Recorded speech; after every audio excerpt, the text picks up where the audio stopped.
And we are live. Yo, What yo. is happening? What's It going has been What's a on? up? minute. What's up? 1 year later.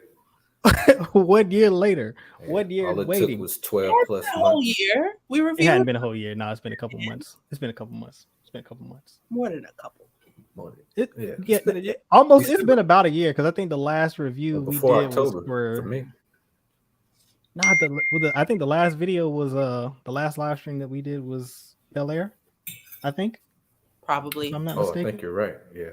Yeah, that sounds accurate. I think we did I think we did a full season review of that, and I think that was the last live stream that we did. What's happening, everybody? I How missed y'all doing? I missed Yeah. y'all too, Missed man. y'all. I've been like fiending to get back into this. Yeah. It's been quite a year though. It It's- has been. we were having this conversation off camera, bringing onto Gumbo. But there's so much content we don't know what to talk about. We really don't. And Yeah. also, I'm not used to not running stuff by y'all regularly. Like if I see a movie, I'm used to us having a conversation about it face to face. And I don't like that. So we need to do this more often. Yeah, for sure. Yeah. I think well, I mean, we had I think a couple lifestyle changes across the board that we had to get acclimated to. I'm speaking for myself, getting into film and television. Speaking of, I wrapped my first TV show back in November, right before Thanksgiving. This is kind of sort of what I well, not kind of sort of, that was definitely occupying all my time. Appreciate you. How was that experience? It's fantastic. It was fantastic. It was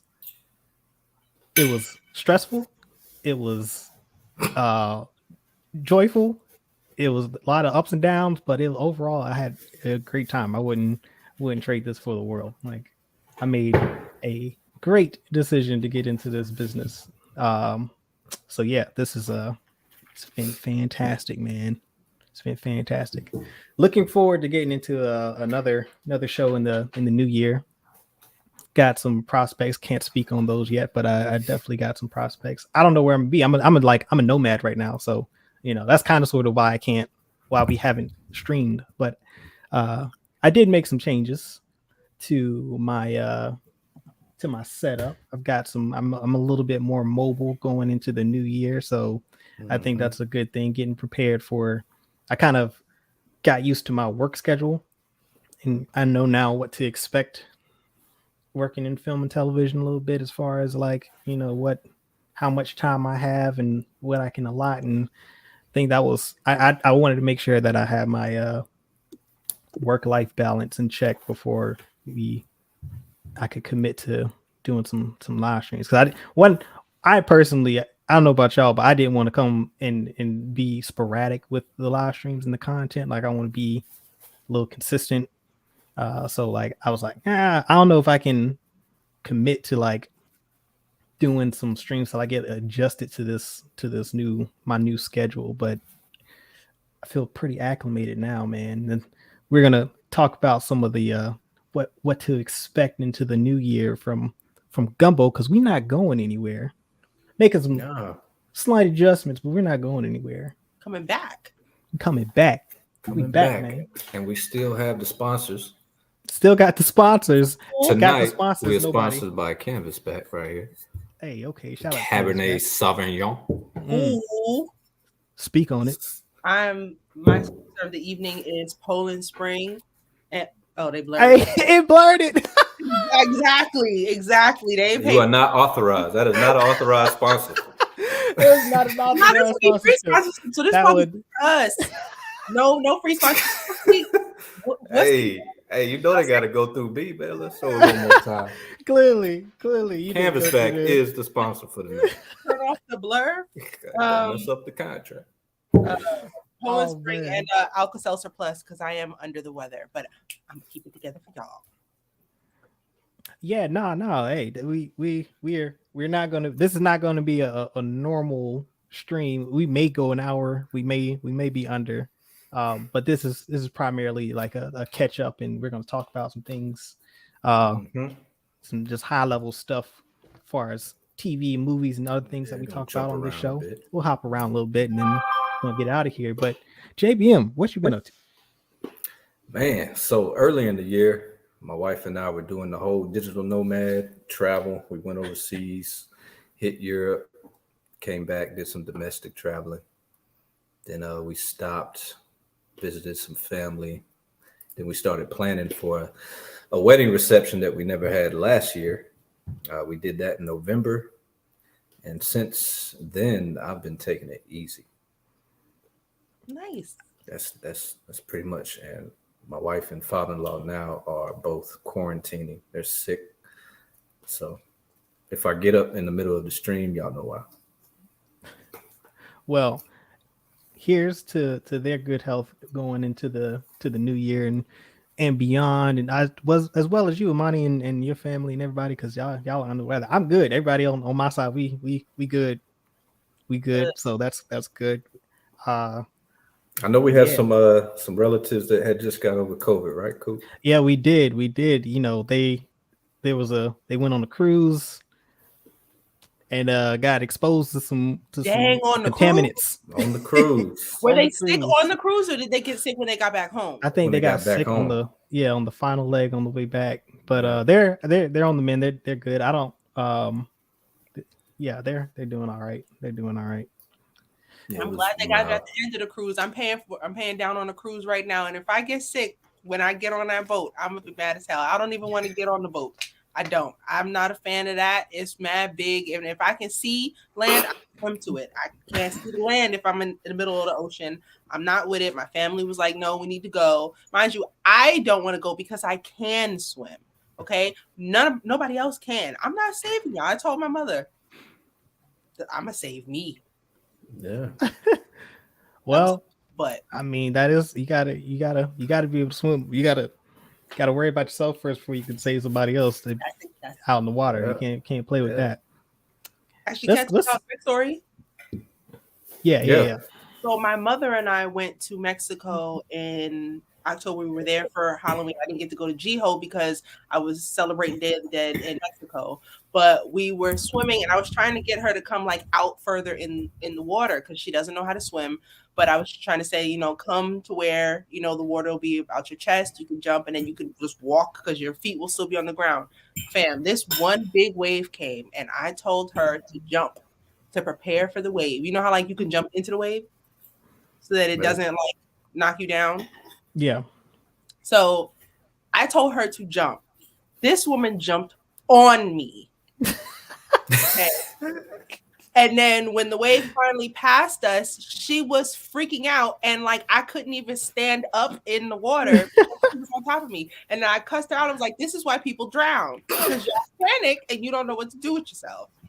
Yeah. Oh my goodness. That's the number one rule. Do not panic. Yeah, in the you water. can't panic. That's exactly. It took 2 seconds, and it wasn't even like some crazy wave. Like I promise you, the water didn't even go over her head, and she tried to take me down. Oh man, let's go to the chat real quick, man. Hawks Holocron, what's happening? Hawks, what's going on?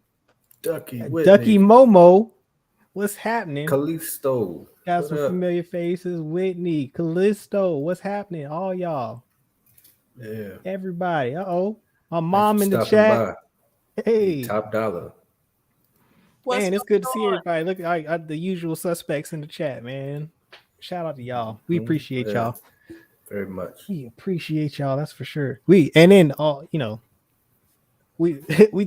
quite a hiatus. So the fact y'all came back and watched, we appreciate it. We're and as I hit on earlier, y'all want to talk about like the what our planned schedule is for next year. What we're gonna plan to do. But 2 bi-weekly cadence, right? Bi-weekly cadence. We'll be out here. Yeah, bi-weekly. So the next show will be on the 5th of January, starting in the new year. We also have some. I'm speaking for myself. The I think it's. I don't even have to say this, but I'm going to say this: the Starlight Beacon is still going to be on hiatus till further notice, because, quite frankly, there's just not much lore going on, and not a lot of stuff that I'm really like clinging to right now. So, and that's kind of sort of the whole point of the channel, talk about lore, and it's not really that much going. Everything pretty much is happening in the TV shows and in the movies, not really connected to any of the lore that I'm really familiar with, and even the new stuff isn't really all that connecting that well. So it's not the whole kind of crux of the show is kind of dependent on connectivity of the continuity, and it's not really there yet. And I think a lot of it has to do with them just trying to figure out what they're going to do. And when I say them, I mean Lucasfilm and Disney and the mouse. So yeah, so maybe once we have more continuity in the lore and all that stuff, where things will connect more, and there are connections that I need to point out so that you understand what's happening where, I'll possibly consider going back to doing the show. And if I do the show, I don't know if I'm going to do live streams again. I'll probably do like just short form content, like doing video content. It'd probably be the easier thing to do anyway, until there's like some need for discussion that I feel. But yeah, I don't know, and it's going to be tough to for me to commit to doing a weekly show and review of the upcoming content, because I'm definitely looking forward to seeing The Mandalorian, that's for sure, and Ahsoka. Those two going in next year, I'm definitely looking forward to that. But I just don't know right now how easy it's going to be for me to commit to doing some weekly show with work, and that my work schedule can get really inconsistent. So just all in all, it's just not I can't see me doing more than this show as a live stream going forward. Outside of, like, this is probably going to be the only show that I'll commit to right now, as we said, bi-weekly, going into the new year. And it'll either be one of us or two of us or all three of us, but we will have a show for you bi-weekly going into the new year. So yay. There's that. And also the video game content, if that happens, that will be primarily on Twitch. I'm going to move the live stream stuff onto Twitch, and then the video content, if I want to do a video, I will post that on the YouTube, but primarily any live stream video game content will be on Twitch. So that's pretty much. Speaking of live stream, I might do some Warhammer miniature painting live streams. That would be fire. That would be fire. Yeah, that would be fire. So yeah, like outside of the cookout, we will, and we'll do stuff, but there's no. Right now, we're just not going to commit to anything solid. We will do stuff here and there, and if we can roll with it, we're gonna roll with it. 2023, we're gonna make it work for us. We're not gonna work for it. Right. Yeah. And then there was some DC stuff. There was Amazon, the Lord of the Rings stuff. Can we start with all that? over the place. Yeah. Y'all want to get into it? Let's get into it. Let's get into it. We're gonna start with the shenanigans. Well, no, I just want to ask. Shenanigans. Before we get into the shenanigans, actually, we need to put shenanigans on the t-shirt. That's the shenanigans. Shenanigans out. Have y'all watched Lord of the Rings? The Amazon show. The Rings of Power? Yes. I never made it past episode 3 halfway through it. Cool. It's rough. Yeah. Halfway through the 3rd episode, I didn't continue. And like here's all right. So because we definitely never talked about this. I know we had a discussion on Discord, and make sure you join the Discord if you're not in the Discord or you're new to the stream. Welcome. Definitely join our Discord, because we do talk and have conversations all the time in the Discord. That's where we're going to have the most consistent conversations there in the Discord. But we had a spoiler thread for Rings of Power, and it took me a while to like summarize how I felt about that show, because although it was entertaining, it is not really, it's not Lord of the Rings. It's just not. It's like a Lord of the Rings fanfic. Like it's a nice fantasy. Like if they had just taken this same concept and then created some new IP on Amazon, I would have been fine with it. I would have been rocking with it. But when you put the Lord of the Rings title on it, it comes with some expectations, and there's established lore that they just completely blanketly ignored. Like, and I just can't rock with it. Like, it's like criminal, isn't it? Doesn't it feel criminal? I don't understand why that happens when you have an IP that has established lore, that has content that you can pull from. Why wouldn't you do that? I don't understand. I don't understand the character changes to key characters like Elrond and Galadriel. Like it's a complete role reversal almost. Like not even the story. It's not what Tolkien had written. It's not anything. It doesn't follow any of what he, outside of using some of the characters and locations and all that. Outside of that, it doesn't really follow anything that he previously established.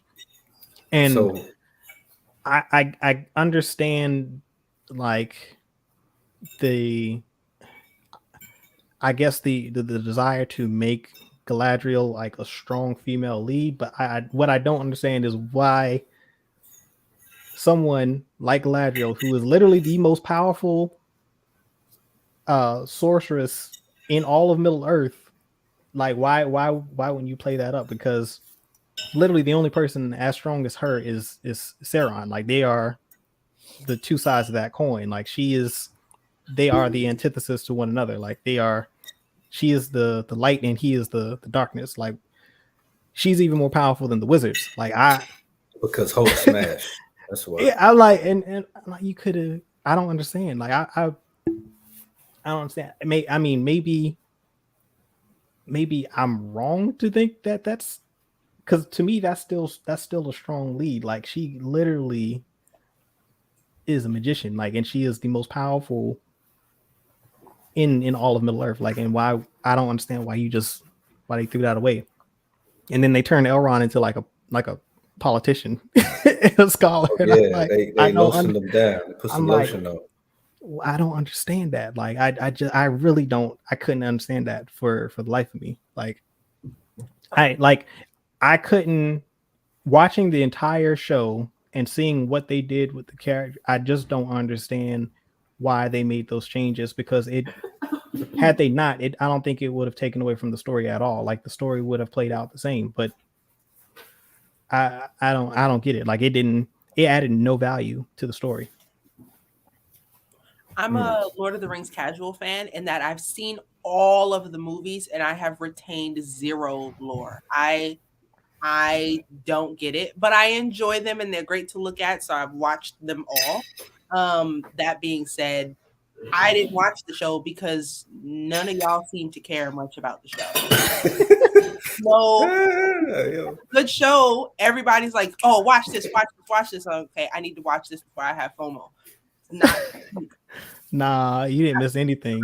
Yeah, like, honestly, what happened at the end of it? Like, what was the story in that one? I mean, they revealed who Sauron was, and like,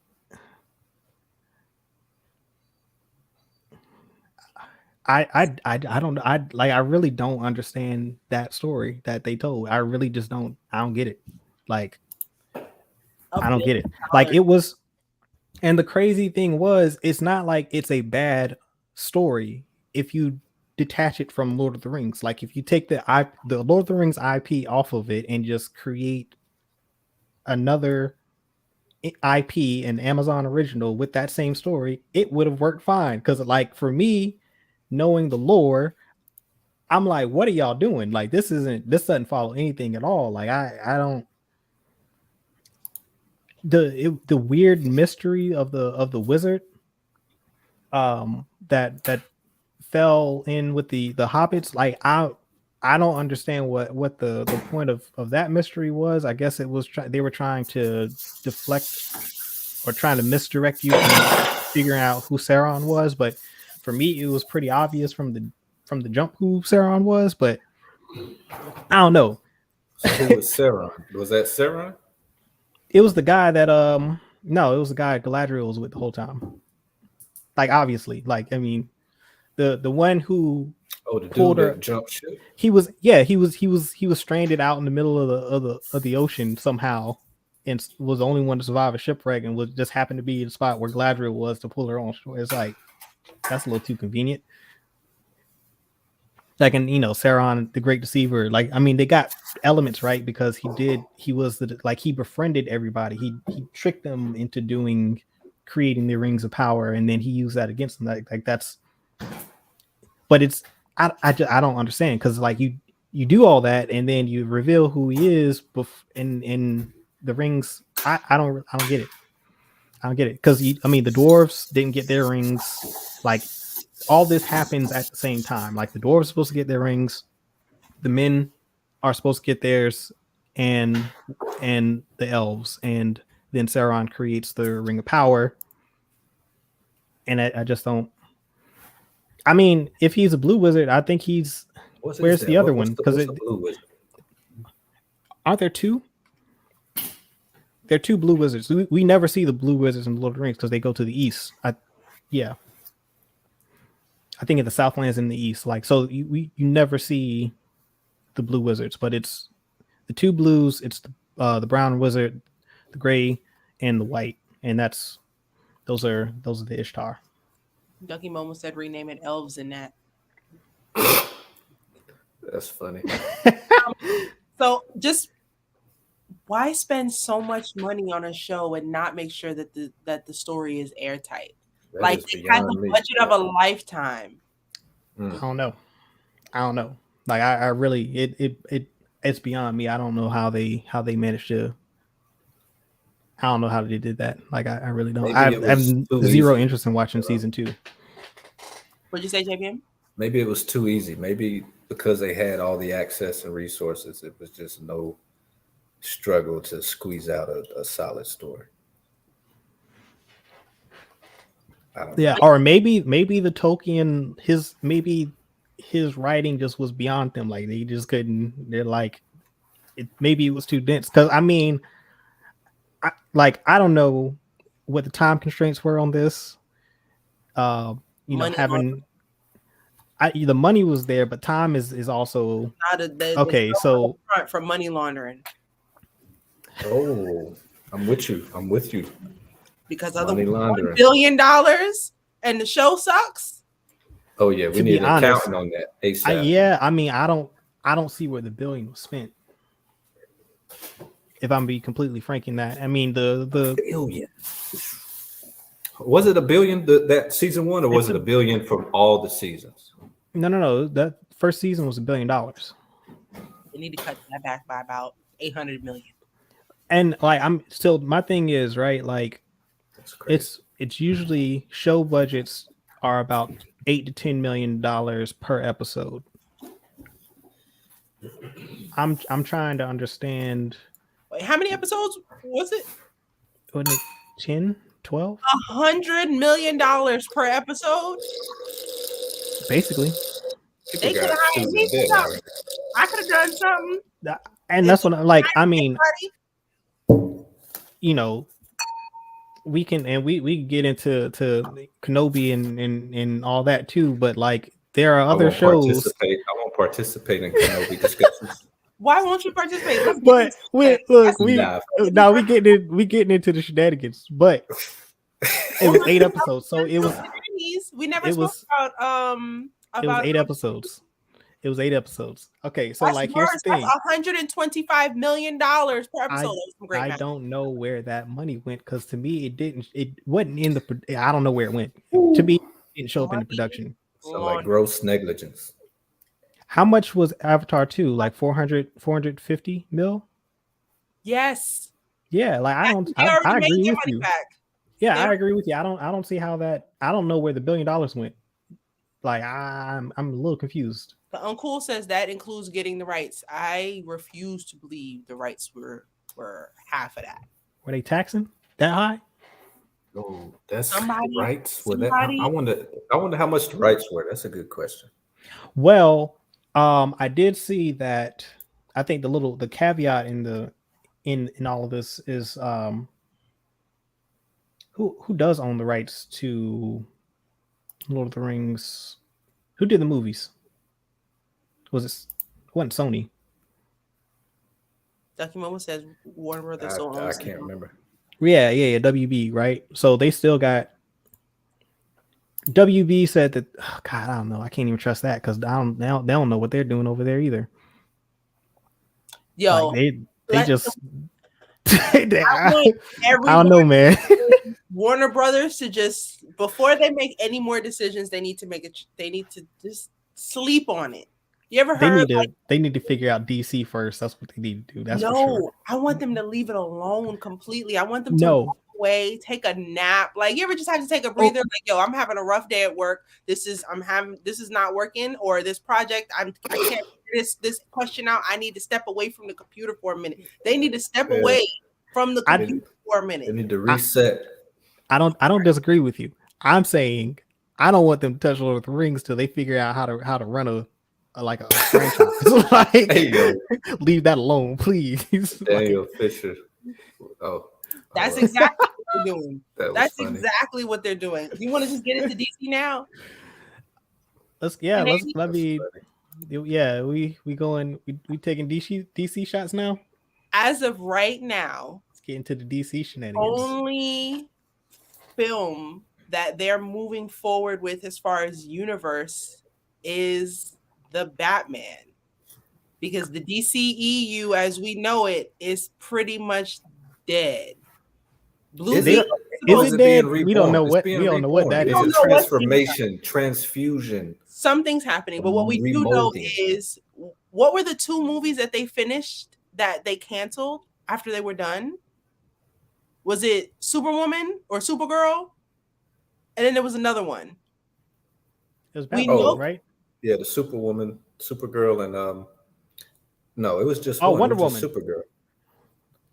Wonder Woman, the ones that were actually finished. Yeah, no. What they were? Do? Flash was almost on the chopping board. It was on the chopping board, but they pulled it back. I don't know why. Flash better be good for all that. Drama. It's not gonna be. It's trash. It's going to be at this point garbage. I think it was Batgirl, and I feel like it was something else. Oh yeah, Batwoman, Batgirl. That's crazy. They finished the movies. 2 movies were in post-production, and they just decided, nah, we're not gonna let these see the light of day. For a movie to get filmed to get that far out, and then they cancel it was already bad. And now you think they canceled it with knowledge of going with James Gunn? No, that was way too early. That was too early. It was too early. that was way too early. Because that was like in the beginning of the year. That was like. Was that 2022?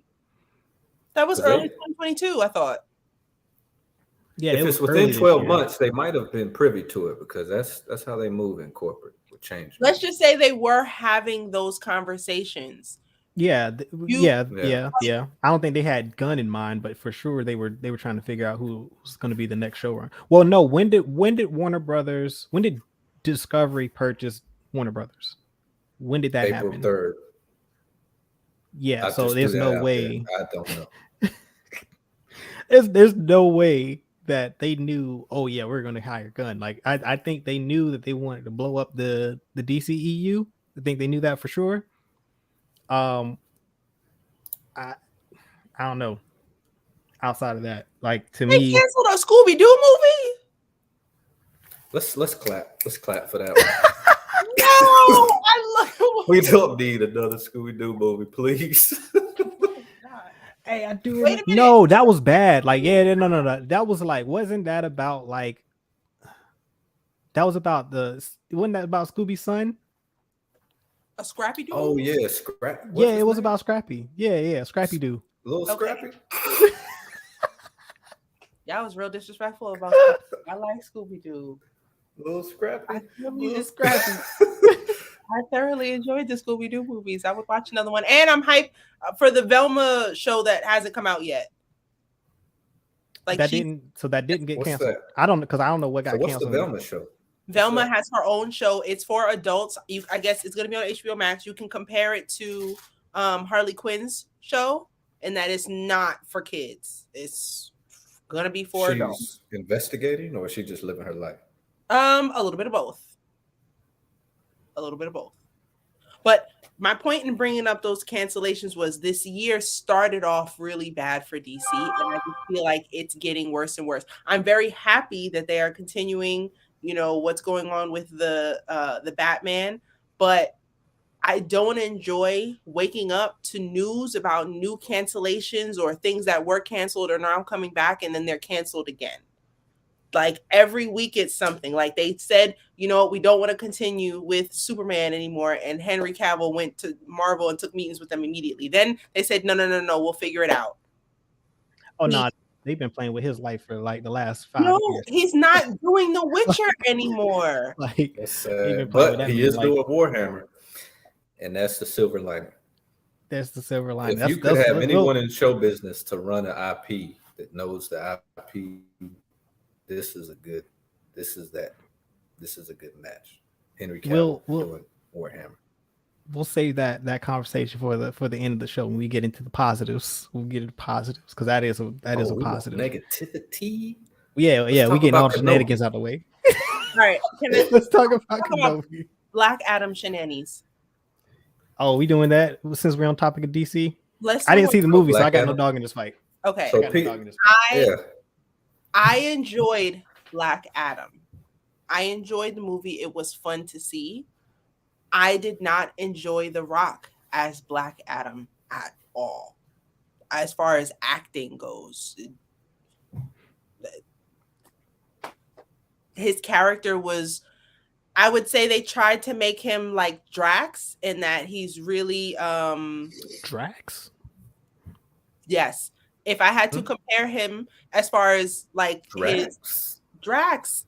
Yes. He didn't understand innuendos. He didn't No, he understood. He just didn't care. Oh my God. All right. Drax is on a different level now. No, I'm not saying that that's the level he was on. It felt like that's what they were trying to get him to be, and he wasn't. He fell short to me. I could see it a little bit, but Drax is like more comical, and Black Adam was like, I've been asleep for 5,000 years. I don't know what a doorway is. That was kind of. You don't think they tried to make it funny and it just wasn't? Yeah, they did. That's what I'm talking about. All right, cool. So in the movie, Black Adam would just walk through doors instead of opening them. He would just walk through the door, break it down. Because obviously, back when he was living, they didn't have doors.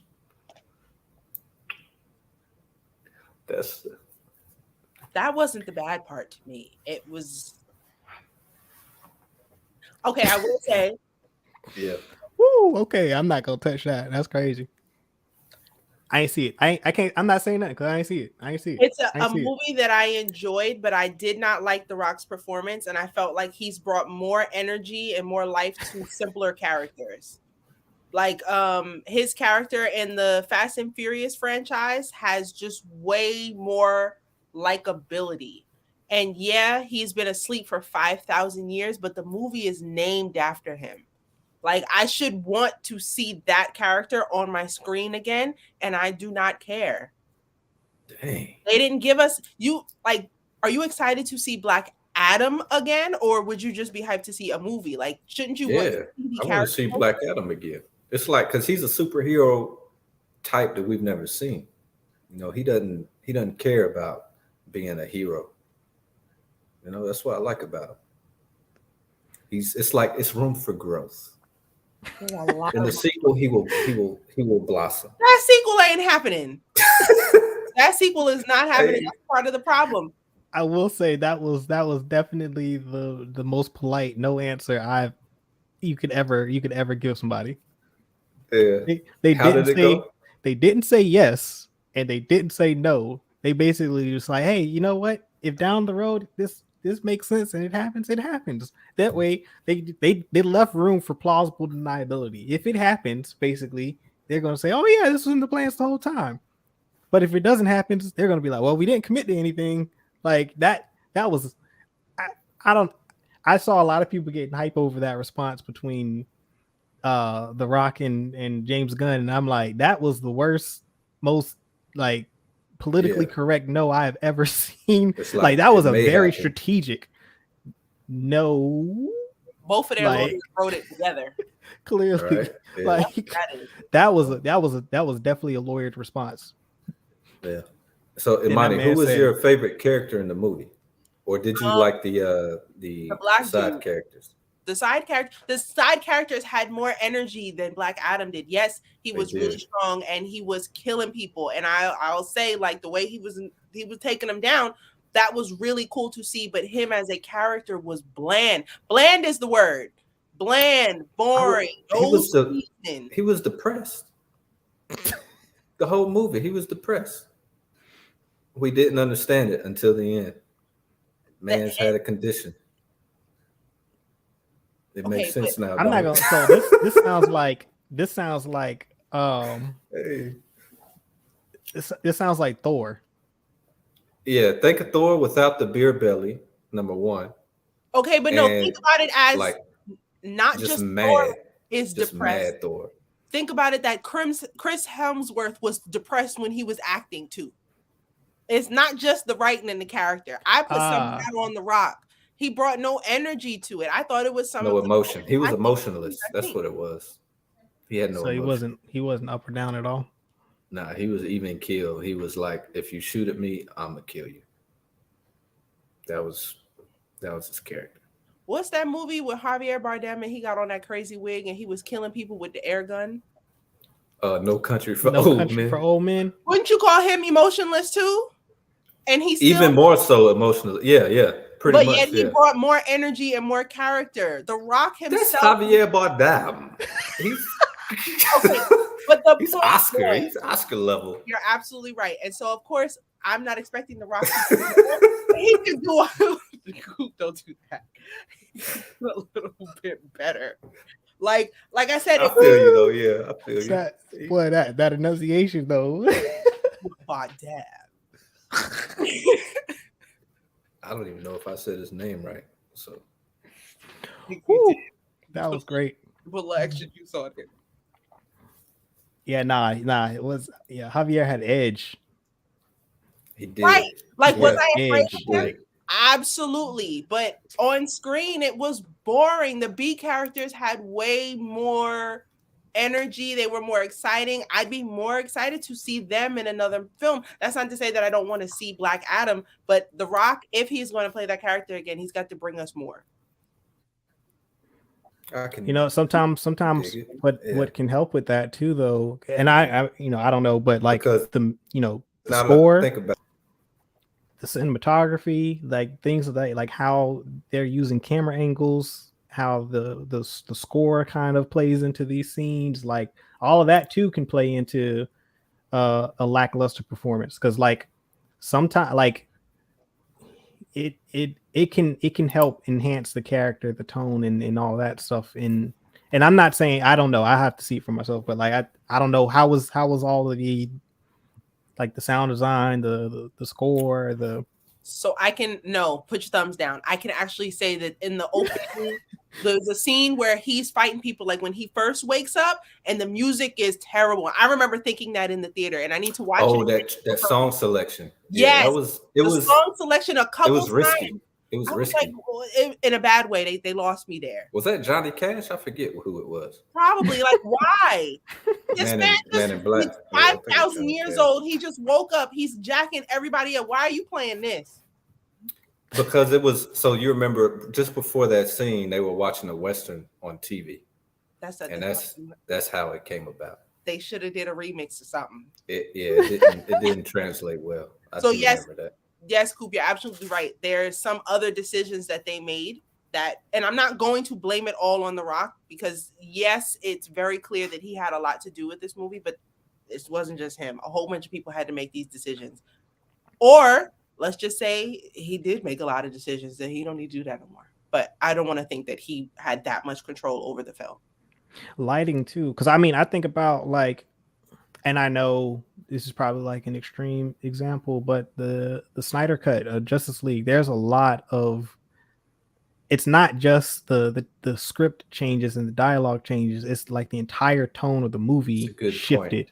How like much post-production can alter a movie. Yeah, like the cinematography, the actual edits that they use, how they edited shots, how they um hold for certain shots and like certain scenes, like how they put emphasis um into certain actions, like how they design the action in post production, like because you got like so much, they get so much footage when they're recording, when you're shooting during principal, like you got a lot of options on the table when you go into edit, and then when it goes into post, like you gotta it's possible that there's a better version of the movie on the cutting room floor.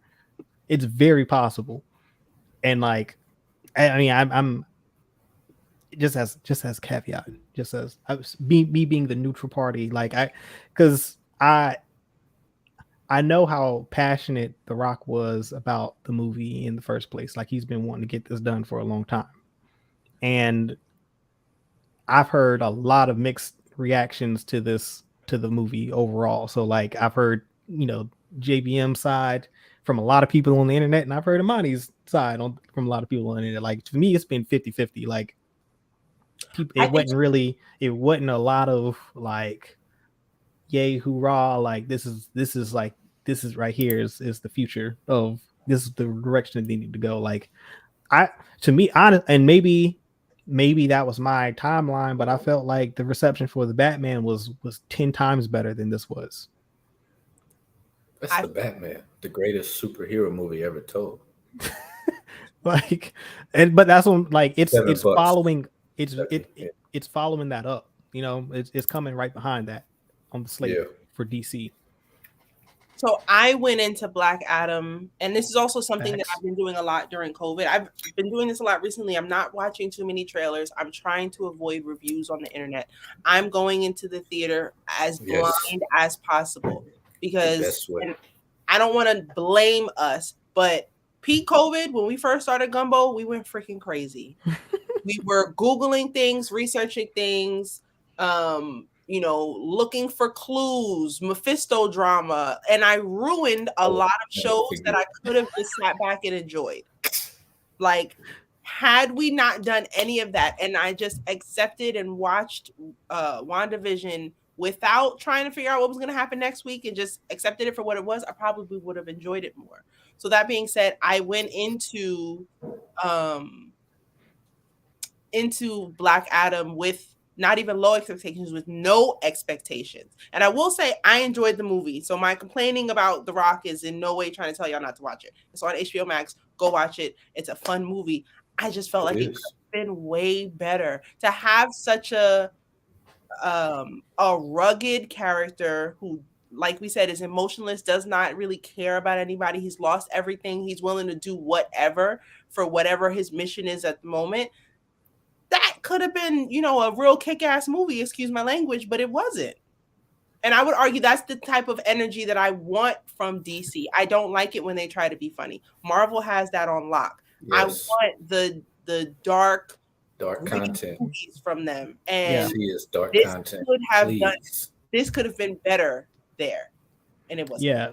DC needs to be dark and gritty and like very grounded in like in tone. Like that was out, feel how you feel about the Snyder cut and the length and all of that. Like what people gravitate towards for that is the tone and the direction style of that film. Same thing with the Batman, like the tone, how gritty it was, how like it's not like depressing, but it is like, it's very serious.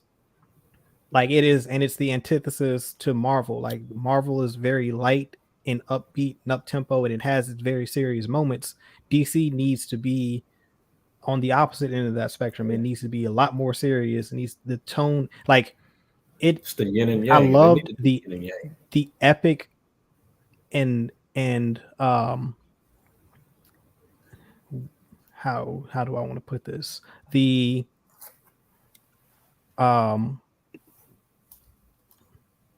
guess the epic nature of the Snyder cut and how mythic is the word. Like it was very, the story was mythic. Like he made those characters feel mythic. Like, and that's something that Marvel doesn't do, and that's something that DC can really key in on.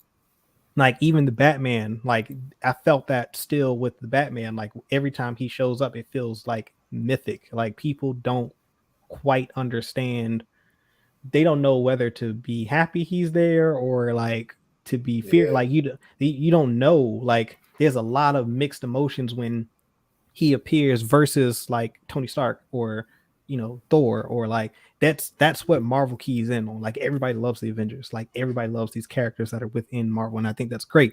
DC, I like that they have they feel like I said, they feel mythic. Like they feel like they're gods amongst men, and I like that element of it. Like you don't know, there's a level of distrust between the common people in the DC world and the superheroes because they like this could go bad, this could go south real quick. Like we don't know what to do with people who have these types of powers. Like I think that I don't know. I feel like that's it's a breath of fresh air. Like it makes it feel like less of a Marvel movie. It makes it feel like it's its own thing.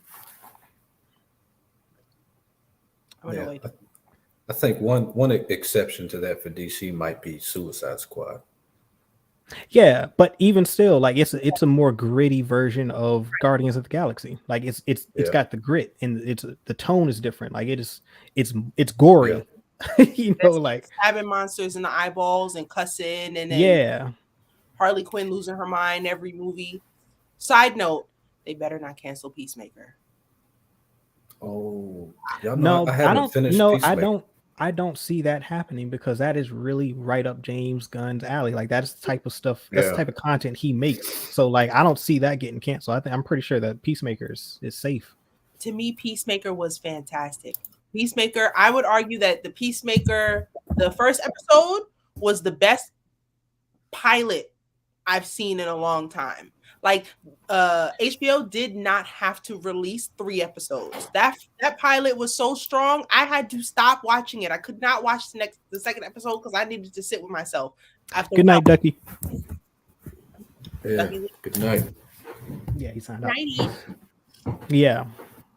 Yeah, no, I agree. Like I think I feel like that's the strength of theirs that they need to hone in on. Like and I see Callisto said, I agree, but Gunn is the guy that makes those dark mythic tones, not exactly optimistic. I kind of feel you there. Like cuz he does Children's. the mythic side of it is something that I don't know if I wouldn't say is a I haven't seen him do.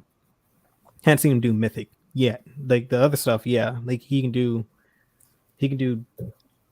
dark and gritty. I'm curious to see what Guardians of the Galaxy is going to be because the trailer looked interesting, but the way Marvel can cut its trailer sometimes was not even just Marvel. I think it's Disney as a whole. Like the way they cut their trailers can be very misleading as far as like the content goes. I think the only thing that actually delivered on that was Andor for me of recent memory, like and maybe the Infinity Wars trailers. But like other than that, like I think that the trailers kind of sort of don't accurately portray the tone all the time necessarily of the content from the Disney IPs. The idea of James Gunn being in charge of the Batman 2 scares me. Hey man, it That, yeah, that it makes you it could uncomfortable. feel like you know what it would probably be at best like the Keaton era Batman, They almost just need like to best let case it scenario, man. just They need keep everyone associated with the first one If he and lets them just do, let it yeah, roll. if he stays hands off and let Yeah, you don't. what's Yeah, my just man who directed that, um I forget, but if they just let that team handle that, just yeah, let them do that, just like how all of it. Kathleen Kennedy is letting John and Dave run and do their thing. Let that man do his thing over there with the Batman. Matt Reeves Matt directed. Reeves, right? Matt Reeves, appreciate that. I do have a list of all of the DC movies that have release dates. If we'd like to get into Oh yeah, run them down. Run that down, and then we'll Flash. switch over. The Flash has. Oh no, that's a TV show. Sorry, Shazam: Fury of the Gods is coming out March 17th. The Fury of the Gods. Shazam: Fury of the Gods is the. Shazam. Isn't Black Adam in that? No, he declined. He didn't want to be in the movie. Earlier, they asked him to be in the movie, and he said no. Mind you, he is Shazam's main villain, Black Adam. Why would you not be in the Shazam movie? Don't get me stressed out. I mean, they're two different. Like, he doesn't fit in a Shazam movie. But he is after a seeing part the of Black that. Adam movie. Yeah. But then that's a problem because Shazam was here first. If we're introducing Black Adam, it should be because he is very important, very central to the Shazam universe, and we need to get him in there. So for The Rock to decline being in the movie, Marvel would never. No. First of all, that should have already been in the contract that he was going to be in said movie, because otherwise, what's the point? Yeah. I feel you. Coop, you should still watch the video. I'm not trying to tell y'all not. Oh no, yeah, I'm gonna watch it on. Like I'm You're watch gonna it. The first 20 minutes is the most cheese out of the whole movie. First 20 minutes. Woo, and then after that is cool. But yeah, the way they tell like the flashbacks and stuff, it's like, yeah. Okay. We have The Flash, June 23rd, 2023. Blue Beetle, August 18th, 2023. Aquaman and the Lost Kingdom, December 25th. Oh, it's coming out Christmas Day. And then Peacemaker is coming out sometime next year. And the Joker, the second Joker movie. I'm gonna let you pour your wine. Oh, y'all can hear that? Yeah. Sorry. I guess this is a good segue into sponsorship by Canvasback Cabernet Sauvignon.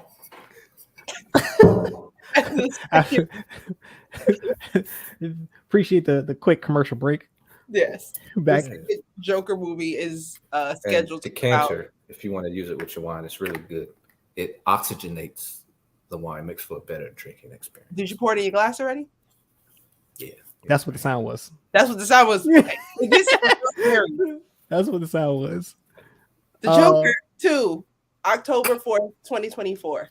And if movies move the way the movies have been moving since COVID, half of those are not coming out next year. Is the Joker still a musical? I have closed my ears to all of that because I personally didn't really want a sequel. I was okay not having one. No, that's not even to be funny. I enjoyed that movie and I wish it had stopped there. I don't want to go into it negatively, but I don't know, like it was perfect the way it was. It was, right? It was like a perfect movie. And I would argue that you could end that movie and then go watch The Dark Knight to see what an evolution of that Joker might have been. Does that make sense? Mm-hmm. Like we see him officially become the Joker at the end of the Joker, right? And then if you were to watch The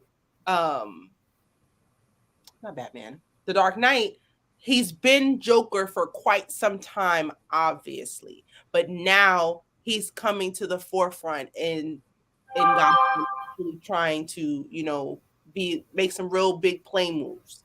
Yeah. Like that. I enjoy watching that. I can see that character going from there to there. Easy. So I'm a little nervous to see what that's going to look like on screen. But I'm not going to watch it. Yeah. It feels like it might just be like a trip. The whole movie, just one ride, just one crazy psycho musical. I think that's just another IP that they just need to let those original writers and directors run with.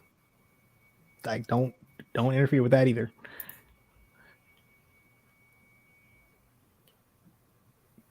Damn with the jokes. Oh man. Okay. Okay. Y'all ready to segue? We're gonna Oh, get we're into the supposed to talk last. about our favorite movies of 2022. That's the good stuff. We got to talk about. We still got one more bad Yeah, we in the apple to talk trash about, segment. and Dang. that is Kenobi. Oh, Ducky said I'm it gonna let best in the JB. I'm gonna Discord. let, yeah. I'm about to say Zero I'm gonna grit. let Zero grit. JB have the floor on this one. I just don't understand why people like Kenobi. Why do you like Obi-Wan Kenobi? I really need to the know character or the show? the character and the show. I just don't understand it. I look at this man, I'm like, okay, if this is a real life friend, he'd be terrible. He'd be Yeah, a supreme gaslighter.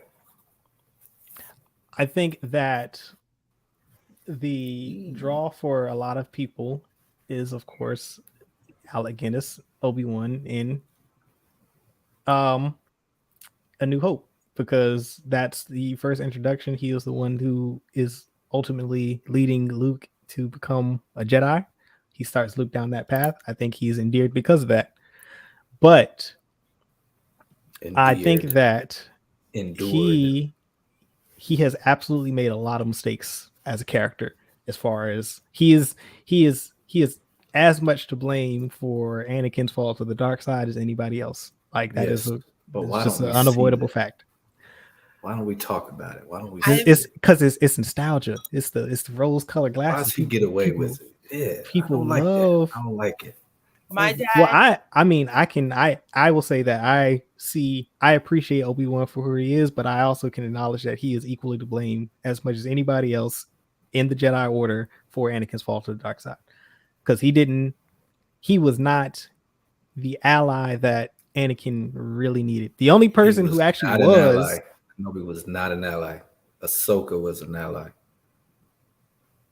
yeah, like, He's really well, weak. I think that Dave Filoni puts it best. Like he treated Anakin like a brother and not like Anakin needed a father. He didn't need a brother or like a friend. Like he needed a father figure, and that's why Qui-Gon was the better. Like Qui-Gon trained Anakin, he would not have fallen to the dark side.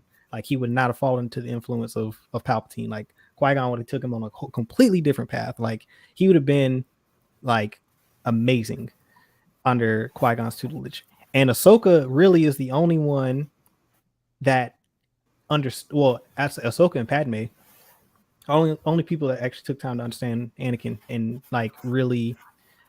I feel like the nail in the coffin, which I love about the Clone Wars, is like when the Jedi Order turned their back on Ahsoka, like that was it for Anakin. Like he was like, "Yo," like they threw her completely under the bus. Like everybody, like Kenobi, Including Yoda, Kenobi. Mace, like I mean everybody. The only person fighting for her, literally fighting for her, was Anakin. Like I mean, Anakin was literally in the trenches trying to get Ahsoka to prove Ahsoka's innocence. And like she saw it and she was like, yo, like when I needed y'all the most, like all y'all faded. The only person that actually cares about me is Anakin. And I'm like, and she's like, I can't stay a part of this order just for you. Like nobody in this order has my back or your back. And the crazy thing is, like, she understanding that, like, probably didn't know how to articulate that at the time because like she was probably thinking I don't know. Anyways, going on to a spill. That I love that connection and I love that decision to have Ahsoka be Anakin's Padawan because I think she takes the best parts of Anakin and Obi-Wan and blends it perfectly and that's kind of sort of who like Ahsoka is. Like she is literally the best parts of both of them. And I like her response to Kenobi when she shows back up in season 7. Like she wasn't really rocking with dude because he wasn't, he like you say, he's a performative ally. Like, and she treated him He's like that. performative. His relationship is all performative. All performative. Excuse me. My dad, as y'all know, is a huge Star Wars fan, and he But loves show Kenobi. Kenobi. My biggest disappointment was Vader.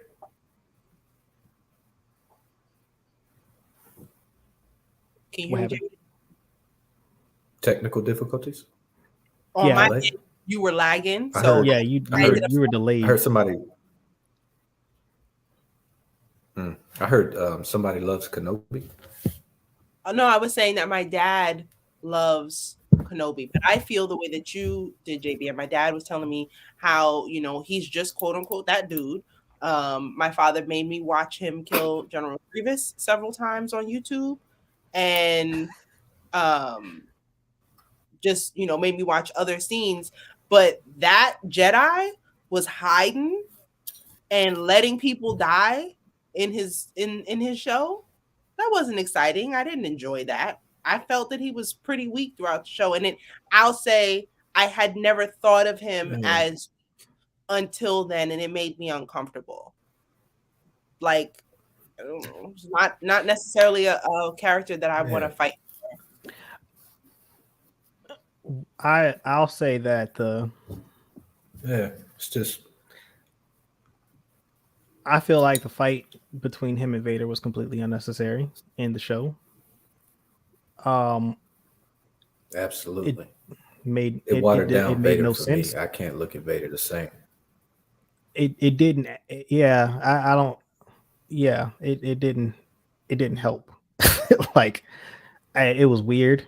Like I thought the story was going to be more so Dialogue him, like between them basically two the was. end of the show was what I thought the show was going to be, with which was like Obi-Wan pretty much in solitude, and then reconnecting with Qui-Gon, and then him starting his journey down to becoming like a sage. Like, because yeah, no, his fighting days, in my opinion, are behind him. Like, and I wanted to see the transition from the Jedi general to the sage and wise old man that we find in A New Hope. I thought that's what the story was going to be like, and to me, the story wasn't that at all. So that was where my main disappointment was. And them throwing in Leia was while it was cute, it was a stretch. Like, that was a unbelievable stretch. I forgot about that. She was a kid Yeah. in Kenobi, Yeah. right? Yeah, like I really I don't. It was It unnecessary. was performative, just like Kenobi. It was completely unnecessary. Unnecessary, but I might have enjoyed her parts more than his. Yeah, I'm more Well, interested I in mean, her Leia. as a show than Kenobi. Give me Yeah, I more mean, Princess Leia. See her I would adventures in love the to see Coruscant. her. So, If she had a show like Miss Marvel, like as a teen, I would watch that yeah, easy. yeah. Well, Easy. she becomes a senator at like, she gets involved in politics early. Like, I mean, what is she, When like, did she join the 10? rebellion? Like, early, like as a teenager. That would be Like, as a, cool like, to I see. mean, Leia is like Leia. Yoda favored Leia over Luke for that reason, because she was in the trenches. Like, she was about the cause. Like, Yeah. she understood. Like, she was a better leader. Like, Luke isn't the greatest leader, but he doesn't have to be. Like, Luke is Well, Luke. speaking of But Luke, how do you have a Kenobi show and you don't have Luke like, Luke involved is, in it? yeah, like, how's, and there's comic books too. This is another thing, like, them just not following source material. Like, there's comics of Obi-Wan, he can't. The thing that they kept and they maintained was that Owen does not want Obi-Wan interacting with Luke at all. And in the comics, like, Obi-Wan would basically just watch and protect Luke from a distance. Like, there were times he got attacked, like Luke got attacked by some Tusken Raiders, and Obi-Wan was like using the Force to, like, fight the Tuskens from a distance. So that Luke Now, how and the great Tuskens would never that knew have he been was, to see on screen? like, and I'm like, and I thought that was kind of sort of the story. Like, he doesn't use his lightsaber a lot. There was one time where the oh gosh, the Wookiee bounty hunter that showed up in Boba Fett. Obi-Wan fights him because he comes to look for either Kenobi or Owen, or I can't remember what the story was, but Obi-Wan fights him because he's basically either going to kill Luke or Owen. And he steps in and fights him, and he gives him the scar that he has on his face. Oh wow, the that big Wookiee. The big black Wookiee. Like, yeah. What's his name? I can't remember his Black name. something. Oh yeah, Black Chrysanthemum. Yes. Black Chrysanthemum. Yeah. Yeah. That would have been cool. That would have been fantastic to see, and it would have connected to. There would have been another connection to Boba Fett. Is that racist? Black Chrysanthemum. Yeah. Why? Just because he's black? Nah, it ain't racist, but it's just like, you know. It's not really his name though. It's like it's his gladiator name. Why you gotta? Okay, so that makes it racist, but that makes it like storyline, like acceptable racist. Right. Like he's that's. I think he gave himself the name. Hey, kinfolk call me light skin. They call me high yellow. Is that racist? But that's your nickname? No, it's not your Not nickname. a nickname. They just, sometimes, what up, high yellow? But his name, like they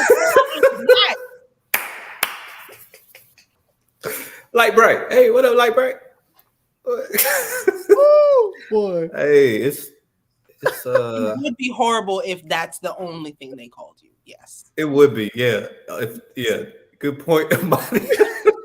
Like if that was just called Light you, bright. If basically nobody knew your name, everybody just called you Light Bright. That would definitely be a problem. like imagine your turn friends into a send you a villain. text message and you I'm putting the lights out on y'all, all you motherfuckers. You know what I mean? what if, like, how would you feel if you found out your name was Light Bright in somebody's phone?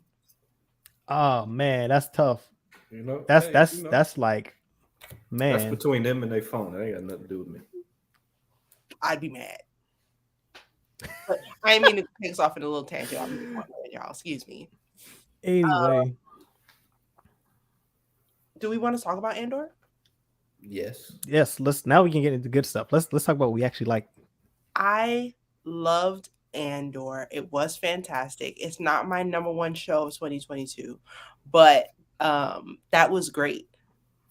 That was my favorite Star Wars project ever that I've seen. Like, I really, really enjoyed that. But it was also, that's my kind of show. I loved that a lot. I also enjoyed that it's backstory on a character that, we got to see once. We don't really have, not that there might be lore for this stuff, but I don't know it. So this is, new characters I've never seen before, a new opportunity to see what was going on in the rebellion. Like that was amazing to see. And it was beautifully written. I would not change a thing. I would say those first 3 episodes were rough, difficult to get through. They were really slow, but as soon as you hit episode 4, it's nonstop. Which one was episode 4? Because there was one episode where I did feel that slowness kick in. It was the second episode where he was on Aldhani. I felt like that could have been, at the time I felt like that didn't need to be, but after watching it, I understand why they wanted to give you more character experience with the crew on Aldhani. Oh yeah. No, I love that too. Yeah. 6, no. No, so it was 3 episode arcs. So heist was 6 or 5. I think it was 6. The actual heist was on episode 6, but 4, 5, and 6 was the Aldhani stuff. Like, I absolutely love this show. Like, this is something that I have always wanted to. It's a story I've wanted to see told in Star Wars because it's not about the heroes of the main story, the Skywalker saga. It's not at all about them. Like, it doesn't even touch it. But what it does do, and does a really, really, really, really good job at, and I think that it's something I felt I just gravitate towards, and I loved how they told the story was it was just everyday people. under the oppression of the empire. And like the analogy that they make, and it's the main theme of the show, but like the empire has its grasp on the galaxy and it's squeezing slowly and it's constricting, and at some point the pressure is going to get too much that people are going to begin to lash out, and like they're going to start to fight slowly, by like bit by bit. They're going to wear down the even the pacifists and the people who don't want um conflict at all. Like they're just trying to get through their day, and that's what I loved about the show. Like it was just everyday people under this oppressive rule, and this is the first time that I feel on screen that the empire felt oppressive. Like it felt like they were a real threat Yeah, and just a more than just a problem. Like boogeyman. yeah, like they felt confident, overly confident and arrogant, and that was what led to the slip ups, and not just these people are incompetent. Like that's always been my criticism of the empire in the story, is that they always feel like they were just incompetent. Like everybody in charge didn't know what the hell they were doing, minus Vader and the Emperor. Like they were the only competent people. Then when they introduced Thrawn later, but like and Tarkin. So like you got a couple people who seem competent and know what they're doing, and everybody else is just, you know, how did he get there? But like the story focuses on, like, you know, there's a lot of elements of community, and like I mean these people are just out here minding their business, just trying to do their thing. Like they don't care about the politics of the galaxy. Like they just want to live their lives and like do whatever. Like the Aldani heist, I love the Nimic stuff. I like the tension that they built over those first two episodes, because like you don't know how this is going to go. They do a really good job of building in the stakes, and they made it feel like this was like a Mission Impossible. And then when the heist actually happens, you realize that like so much of that could have gone wrong, and the stuff that did go wrong did like have a monumental like effect on the overall crew, and they really got by on the skin of their teeth. Like they got super lucky, and you can say that's clearly where the Force had a part to play in that. Like because they were, I think it's funny because they did a really good job of showcasing how the Force works amongst everyday people in the Star Wars lore. Like all of the good things and all the planning and preparation that they did to pull off that heist, they still needed, you know, a miracle. And that's basically what willpower happened. Yeah, and that's what it was. And like if a Jedi was there, they would have, you know, been like, yo, this is like the Force clearly at work here. Like the Force was with us on this one. Like that's what I liked about the story, because while they don't, you know, key in on that in the story per se, it's there, it's present, and you can. It's an insight into how everyday people within Star Wars galaxy would experience the Force. I thought that was great, because I mean, in each of the arcs, that's just kind of sort of how all that stuff played out. And like the community too, like in those first 3 episodes, like I like how tight knit they are, like how they look out for one another. Like they're not trying to. I love them banging on the walls and all that, setting off the alarm. Like because I love that you didn't know what the hell was going to happen. Like I'm like, are they going to pull guns out and like start like what's about to happen? Like I felt the tension in that, like that moment and the suspense, and all that ended up happening was that basically they just got out the way, and it still ended up being Andor and Luthen. And speaking of Luthen, like my God, like that dude was one of the best parts of the show, if not the best part of the show, in my opinion. Like I loved his character. Like he is one of the best characters that they created in this new Disney era, like hands down, like one of the best characters, hands down. Luthen like, on the bridge with in the cape, deep part of the city with the cape floating. Oh man, that was and that whole monologue that he gave. Sacrifices. And it's like you and the thing is, like in lore, you know that this is what they had to do, but they just kind of glaze over that a lot of times in the lore. Like, but the rebellion really depended on some like nefarious figures to get funding. Like, it wasn't just the Mon Mothmas and the Bail Organas and the senators who were sympathetic to the cause. There were a lot of people.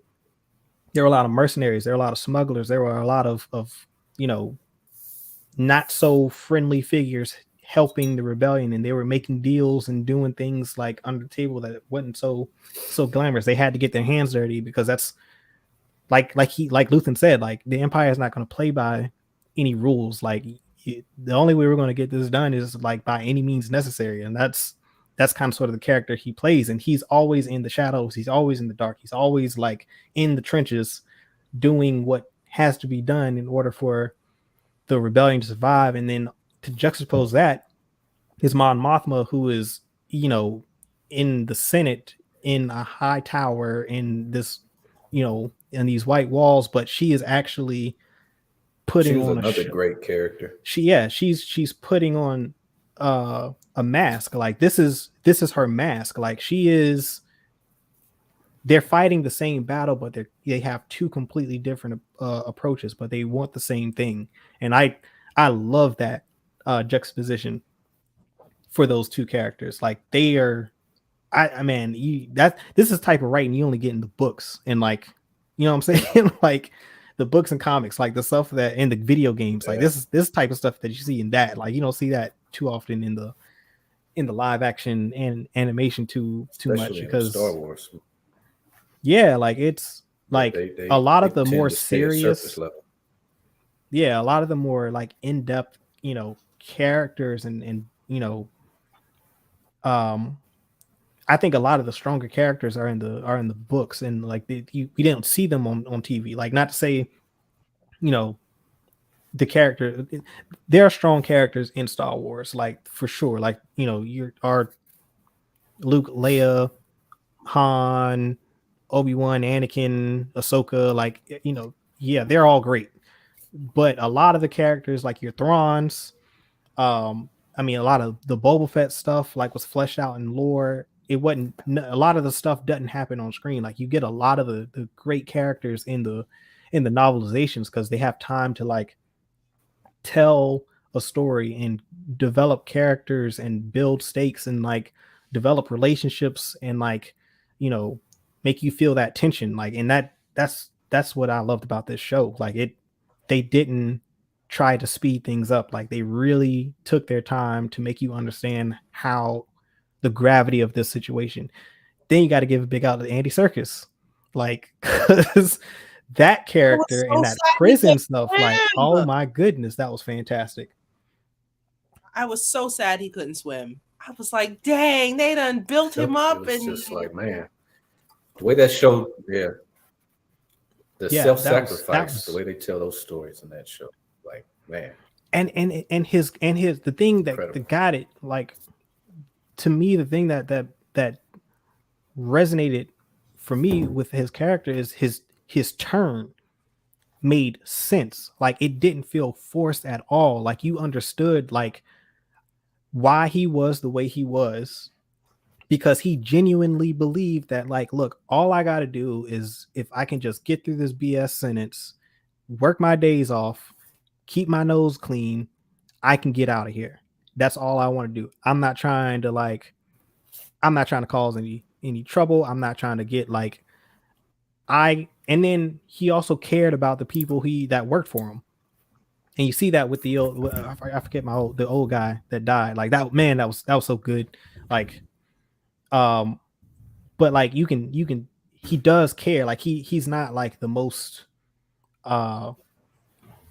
like, I guess, sensitive or not sensitive, but empathetic person in the world. But like, you can tell, I think that moment where the old guy, I forget his name, but when he died, like, you understood, like, and then the revelation from the medic that, like, what happened on the second floor was the guy got released and they just sent him to the fourth floor, and then everybody found out and they killed everybody.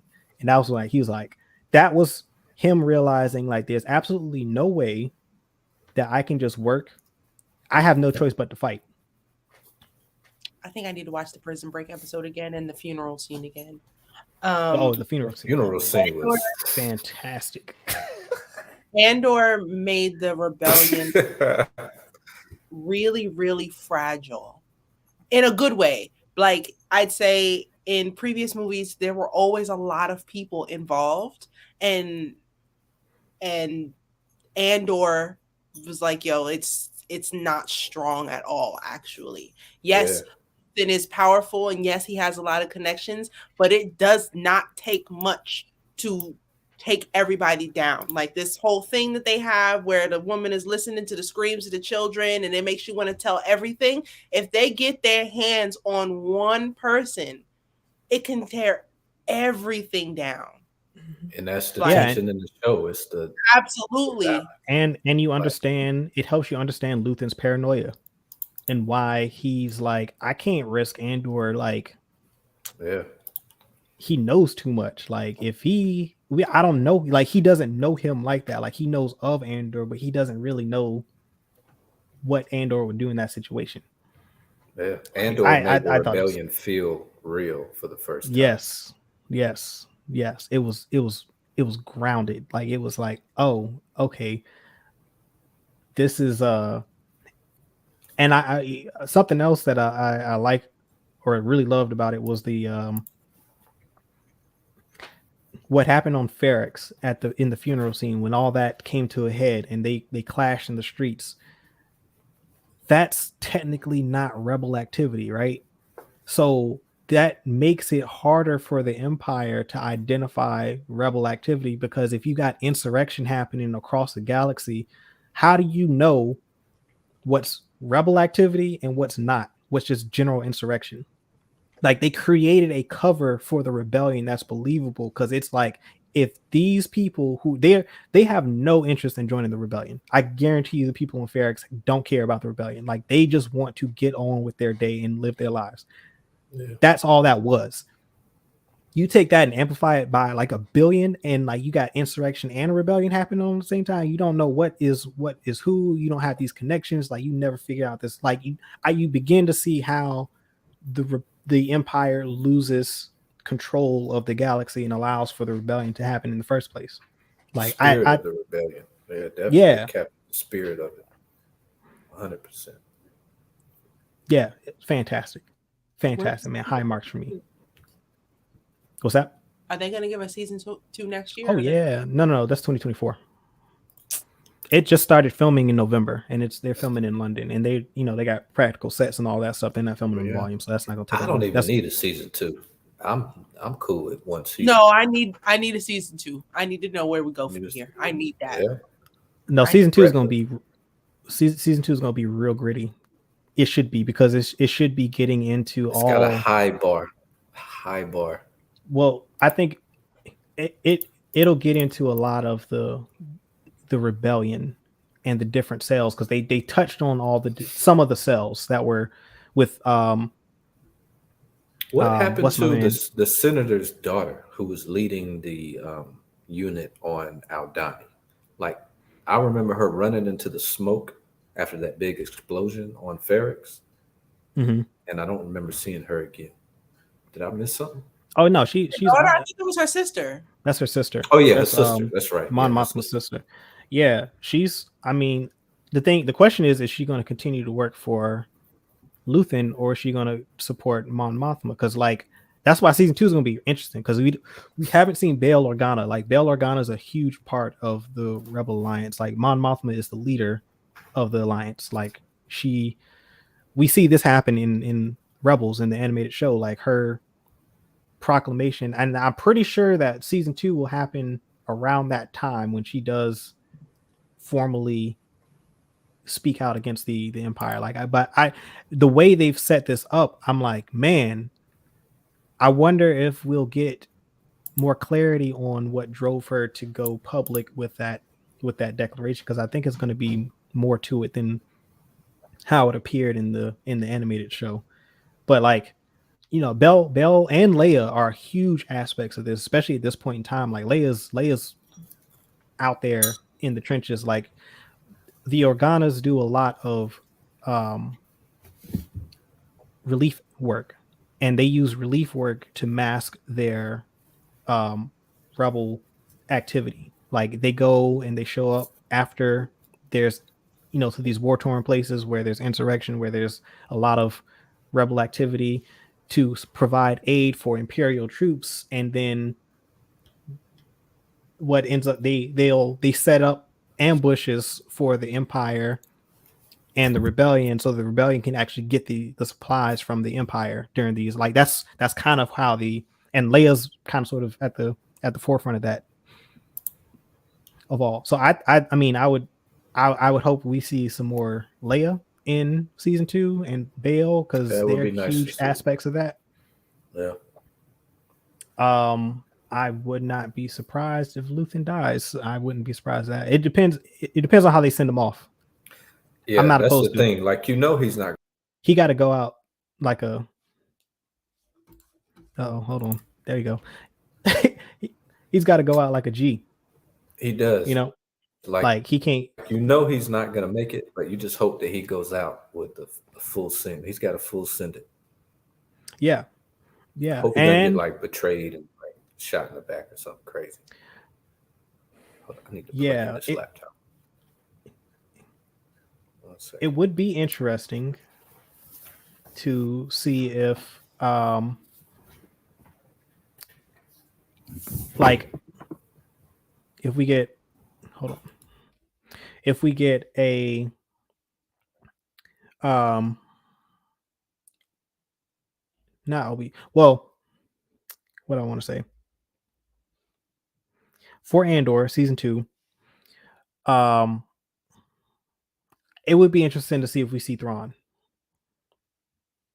in season 2. I'm not going to say we're going to see, but like he is definitely around and he is rising through the ranks during this time period. Like he does get involved in the books in defeating a rebel cell, which was not named in this show in season 1. So there's a slim chance that he'll make an appearance, but I would at least love to hear his name be Where called. does he show up in that story?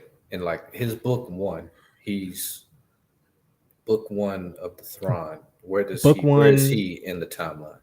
Technically, he is he shows up in the known regions. Right? No, he shows up in the known regions after the fall of the Republic, like right after Order 66. And he rises through the Imperial ranks from I think a year or two after Order 66 all the way up until he's had history with that's right. Yeah, like I mean, we first see Thrawn in the Clone Wars. Technically, him and Anakin run into each other out in Batu, right on the edge of the outer rim. Well, not outer rim, but the unknown regions. So, I mean, I'm not saying because he's going to be in Ahsoka, that's for sure. But he would absolutely make sense in the Andor time period, and I don't necessarily think we need to see him on screen. But a call out, a mention by name, like just all I need, like because his presence is definitely felt. That's for sure, and he's a major threat to the rebellion because he's one, he's got way more power than what's my girl, the ISB agent. I liked her too. I forget her name, but she's cold. I like her. She was great in her role. Yeah. And like the thing is, show was great. She has like the same type of tenacity. Vampire? Exact word was in my mind. Yeah. Tenacity. Okay. She has the same tenacity as Thrawn does, but she doesn't have the same power that Thrawn does. Like he's got like he's in the Navy. He's got way more pull than, and we're 5 years away from A New Hope. So he's an admiral, I believe, at this time. Like he knows how to finesse more. he doesn't even need to have She at does. this point during this time period. He doesn't have to finesse at all. I think he's already an admiral. So he's already has his own fleet of ships. Like that's the thing. Like, but if those two teamed up, man, I don't think that's Like, gonna happen though. Because because like, he was so good at it. oh yeah, like he's a tactical savant. But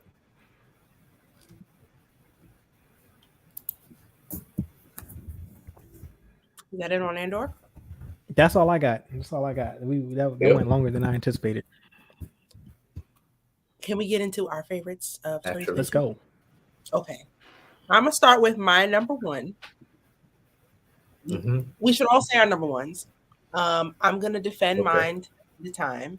It's okay if it's not y'all's number one, but I think the best movie of 2022, not having yet seen Avatar, was The Woman King. Fantastic movie. I did not have any problems with it. The white savior was only half white.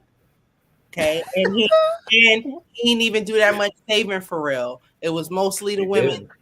He did just a little bit of saving.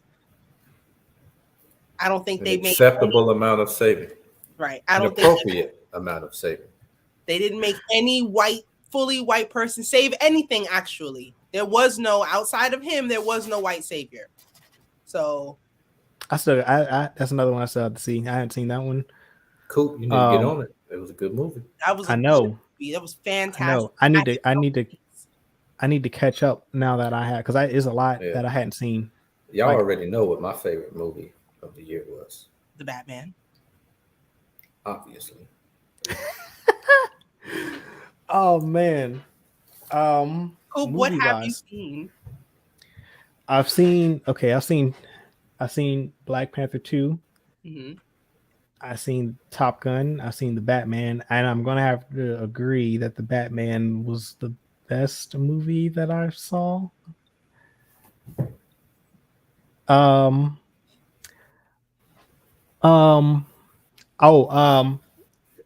got a quick shout out to Tales of the Jedi because that animated short series was fantastic in my opinion. I thought I really enjoyed that. Like Andor was up there for sure on the TV side. Andor was the best. I think overall for me, hands down. But for films, if I had to put them in order, it would be the Batman, Black Panther 2, and then probably Top Gun 2. Because Top Gun was entertaining. I would put Woman King above Top Gun. I would. Yeah, it was. There was. I liked what they did, and I like that they did a lot more character development in Top Gun 2 than they did in the first one. Because the first one didn't have any. It was just. It's weird watching Top Gun 1 and seeing how they just glanced over Goose's death. Like they didn't really touch that at all. Like, and that was like should have been a very traumatic thing. And I like that they kind of go back and remedy that and then really focus on that whole relationship in the second movie, which I thought was cool. But the last 30 minutes of Top Gun was the most thrill I think we got this year in any movie. It was thrilling, but for me the act. Shout out to Tom Cruise. It was so over He's the top. The greatest action star in history. That man, he hung off a plane. Yeah, no, for plane. Like, come on. I love that they highlight the Top Gun and they actually got Top Gun pilots and all those stunts were practical. I really appreciate that, but like there's a lot of suspension of disbelief for me in how they executed that mission. That mission was, in reality, that admiral got fired because that was like, what were you doing? Yeah, they made that way more. They made that way more challenging than that needed to be. Like that was. But like I said, I loved I love what they did with the characters. And I think that I like that how they highlight and showcase the skill of the Top Gun pilots because they are literally Top Gun pilots in those F-18s doing all those stunts. So like, love that, love that. But like from a like a tactical standpoint and execution, that was, whoo, that was rough. That was rough. That was rough. But I'm not gonna get into that because that's a whole hour. Um. Oh my gosh, I forgot about Multiverse of Madness. I don't know how I feel about Multiverse of Madness anymore. Multiverse of Madness is not. Is it my top 5? It may Nah, not even be in my top 5. it's not. It's not. It's not. It's not.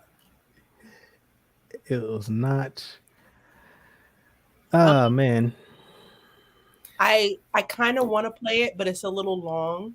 But Dr. Umar's review of Black Panther 2. Yo, Amadi, you better chill. I'm going through this whole bottle of wine myself. You better chill. Okay, so the reason why Black Panther. I need to see it. Hold up, play it. Nah, we not playing. We not. Oh, did you see it? Hey yo, We'll put the link in the chat, but we not playing I have that. something to do. It's for the 3 rest of the night. minutes and 26 seconds long. Oh, okay. I'm putting it in the chat. We go put that. We can continue that conversation in the Discord. Please. We'll do For that. me. But his review messed me up to the point where Woo! my number 1 now. I don't. Oh man. Completely. So when you watch this review, y'all, please don't think that I completely agree with Dr. Umar. It's just now every time I think about the movie, I think about Dr. Umar, and he has. That's because he's just screaming. That's it. But he was real calm. You know how when he gets he was real calm. Oh, he was in his calm voice. Yelling. Okay. Wow. Damn, I have to watch this. I gotta see it. I'm gonna see it. I'm gonna put the link in the Discord. I highly recommend y'all watch it. I love what they did, how they handled the death of Chadwick. I loved how they handled that. That was a fantastic job on that, and I love what they did with the characters and the character growth and all that. Like that was fantastic. And that they were put in a very hard position. Movie. Yeah, like I have absolutely no issues with that movie and what they did in that movie, like because of the position that they were in and how they had to the card they were handed was hard, and they still pulled out a fantastic movie, genuinely fantastic. But I gotta see what Dr. Umar. I haven't seen this I'm thinking about right now. Dr. Umar videos. I'm gonna have to watch. I'm like, how is he gonna ruin my parade tonight? I'm cracking up thinking about it. One critique that Dr. Umar and I shared was it was really, really, really sad to see Ramona. Was that yeah. Die after we lost Chadwick, the queen. Angela Bassett's character. We lost Chadwick in real life, right? And so this movie was difficult for us going into it. More grief than we would have had if the Black Panther character himself had just died, if T'Challa just died. But we also lost Chadwick. For us, to lose Ramona in the same exact movie, that was too much. It felt like a lot of loss. Did it? It felt like a lot. Yes, we lost. It was a lot of loss. I would argue that Wakanda did not win. No, they didn't. No, and the thing is, I felt like the tough part of it was it made Shuri's character growth that much more believable. I felt her pain. I felt that. Like that scream that she let out. Like that was tough. Like I said, they handled that plot very well, in my opinion. Like I don't know how you would have. Yeah, I don't know what they could have done better given the circumstances. No cheese. I don't think they should change it. It's just not my number 1 because it wasn't a happy ending for me. Like I can't. I agree with that. Like it wasn't all. I mean the end credits was that end credit? It was a mid credit or hopeful, whatever. hopeful ending. It was yeah. It was optimistic. The ending was optimistic, but the story where we're left, given what happened between, like, I it's not optimistic for Wakanda. Like not in the short term. Like long term, yeah, but like short term, like no, no, they There's are a in lot of shambles. recovery. Yeah.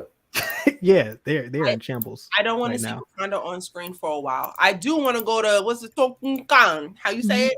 How you say it? I'm all down for whatever they got going on in the ocean. Yo, Hey, I'm waking people up. I got people quarantining in this house. I can't laugh too loud. Sorry, that's the wine. That's not me. That's you. yeah, for real. That's you. I see it. Shout out to the I'm sponsor. telling you. 15.1%. It'll get you there. Shout out to the sponsor. I'm all in on Canvas bag. Thank you, Whitney. Good. Okay. Thank you. I tried. I feel like I did a good job. I keep wanting to say Atlantis just so that I don't have to pronounce it properly, but it's not. Ooh, now that's edgy right there. Atlantis. Right, but it's not Atlantis. Hey, I'm with you. Say Atlantis. I'm with you. Oh man, I'm that's not- wild. And real We quick, got Tostona. I mean- Atlantis. what's funny is Dr. Umar couldn't say it either, so he. Oh man, I need to hear this. But Daniel, it had a little spice on it. I was trying to say it the way they said it, so I wasn't, disrespectful. Yeah, no, it was definitely throwing the seasoning on that one when they were pronouncing it in the movie. It was I chock full gotta of see flavor. how. I gotta hear Dr. Umar pronounce this. I have to.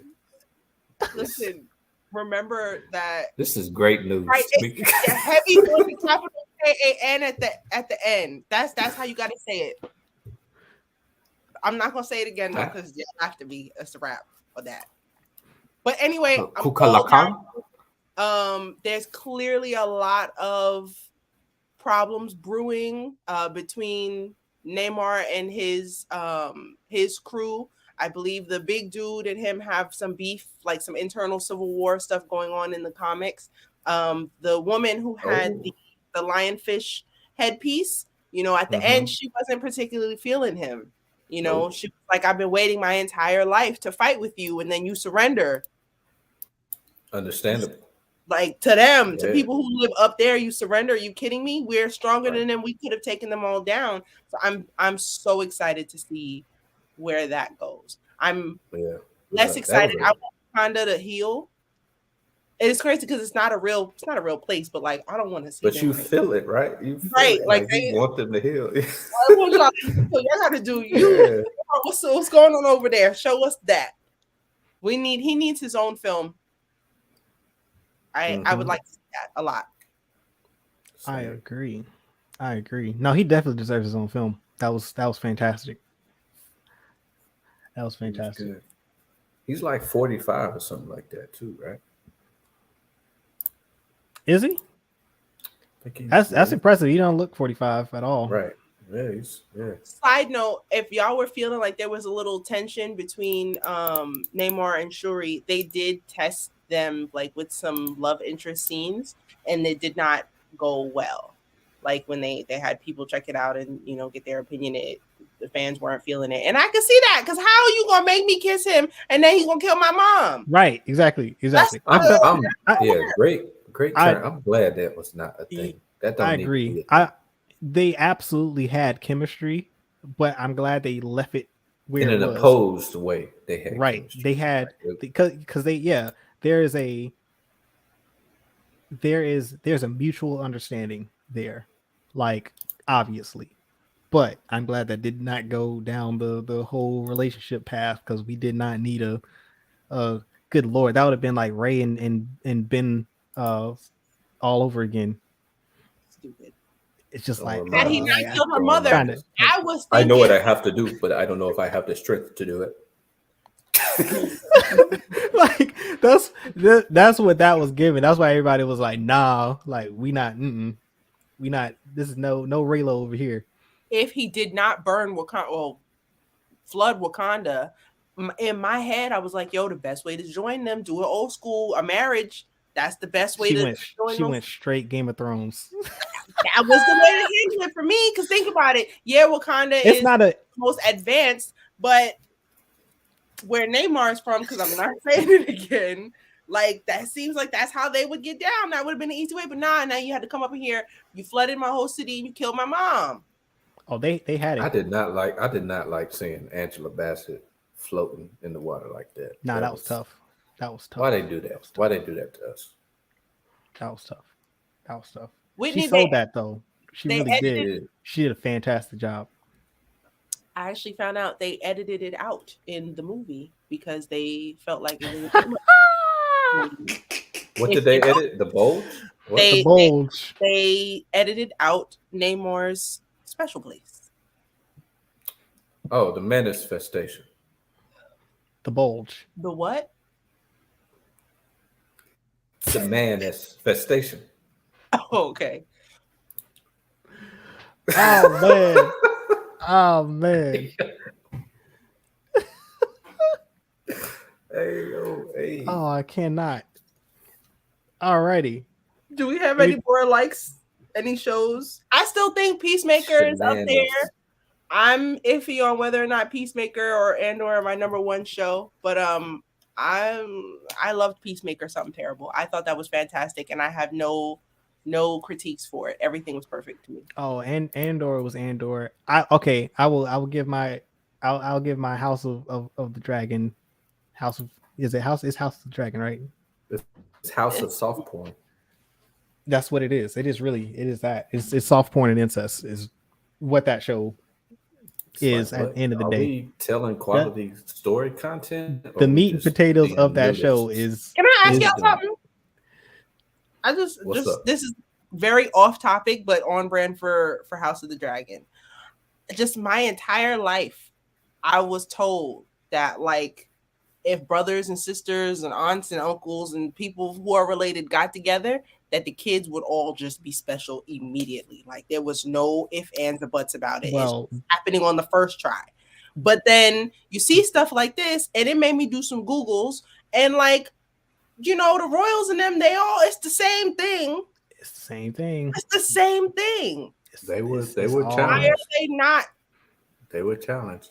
They're challenged. All right, but we don't see it though. No, because they got the little those. Okay, yeah. So watch The Crown. Watch The Crown. You see who kind of. This is why they have the media in their pocket, because they attack anybody who goes against them. That's what they do. They control the narrative. That's what the Targaryens don't do. They don't control the narrative. I have no idea. That's where they messed up. Watching after episode 1. They don't control the narrative. You didn't finish House of the Dragon? It's really hard. It's no point. Absolutely not. I was like, what am I watching? It didn't feel original. He's not. There was no solid story being told. It felt like a copycat Play-Doh show. It is. It is. Like, come on, and it had like pointless sex scenes in it. I'm like, why? It's the Game of Thrones. It's the same. It's Game of Thrones. Just it's reskinned Game of Thrones, and they're relying on the same plot devices to tell that story that we have seen before. Like we've seen this. We know how this. We know how this unfolds. Like this doesn't end well. They did like too pale, too sickly. Not interested. You just know it's not. You know where this is headed. It's not that right. You know where it's headed. So why make it the same? Make it something different, something unique. Like I can't see how they're going to pull the rug from under us in this story. Like I just don't see it. Like they're relying. It's all the same plot devices. They're using all the same tactics of Game of Thrones, and we've seen that before. We know how that unfolds. The fantastic part of Game of Thrones is like we did not know what the hell was going to happen. Like we just didn't know. Right? You didn't know. Now we know, and it's really hard. Who was going to win? It's really hard because they're doing the same. It's following the same cadence that Game of Thrones did. And I will change my tone if they do something that literally is like, yo, like I mean, red wedding type of mind blown like like you can't. What are they? I don't see that happening in this show. I just don't see that happening. Can I tell y'all my biggest beef with the show? My biggest beef was Rhaenyra just having children with people she's not supposed to have children with, and knowing that, like, just so. Who is that?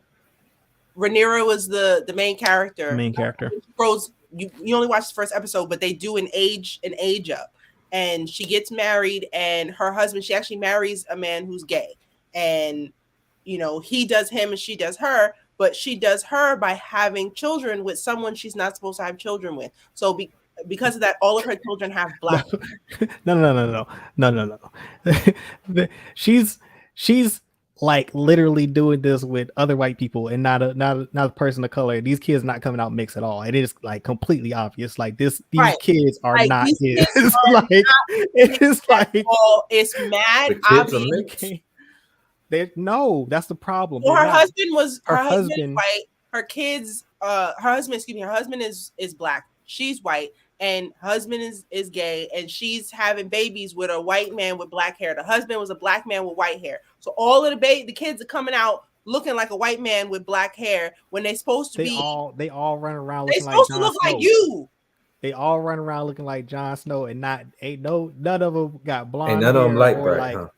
Not one. They're just regular white. And she's doing it. But my beef was, because not to say that I didn't understand. It's the dude with the locks, his kids? Yeah, his son's children. She ends up marrying his son. What bothers me is she knew what her duty was, right? She married him for duty, and then just still decided to just have these kids with somebody. I don't remember anybody's name, y'all. Sorry. Yes, Strong. She was having kids with the Strong dude, and just wasn't even trying to hide it. And now you want to act like, oh, well, I'm still supposed to be queen and my children are supposed to take the throne, when you only had one job. You were supposed to have your husband's kids. They did not. How is that acceptable? It's not. That's the whole beef on the show. And have babies with who she was supposed to, and they're not accepting them now. And now there's a big fight. I need to watch this Dr. Umar review. I hadn't read books, so but I don't think that the Valyrians are black in the books. I don't know. Maybe they are. Maybe if somebody knows, but I don't know if they are, or I don't know if they're not. But to me, probably not. So here's another visuals. That's where it falls apart, because it's like now this what would be drama, right? If these kids, if it would be like, yo, is that his kid? Like it's you really just know from the jump, like, yo, these aren't his kids.